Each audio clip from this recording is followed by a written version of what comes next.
Pandemi COVID-19 yang terjadi di Kota Palembang selama 3 bulan terakhir berdampak pada sektor usaha mikro kecil dan menengah. Jika sebelum masa pandemi COVID-19, produksi kerupuk dan kemplang bisa mencapai 30-40 kg per hari. Namun selama pandemi COVID-19, pemilik usaha kerupuk dan kemplang khas Palembang, Yanti, mengaku tidak melakukan pembuatan. Bahkan banyaknya karyawan yang harus dirumahkan sementara lantaran sepinya pesanan. Pemilik dirinya berharap pemerintah dapat membantu dalam segi pemasaran sehingga penjualan mereka kembali meningkat seperti sebelumnya. Kita produksinya berapa banyak? Tidak produksi. Tidak produksi sama sekali.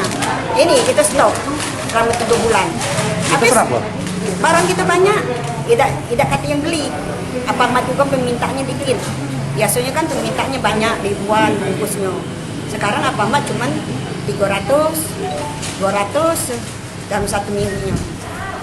Jadi jauh masuk, jadi tidak bisa produksi kita. Meski tidak sebanyak sebelum pandemi COVID-19 mendekati Hari Raya Idul Adha, pesanan makanan khas Palembang kembali mendapatkan pesanan khususnya dari luar kota Palembang. Tim Liputan, PAL TV.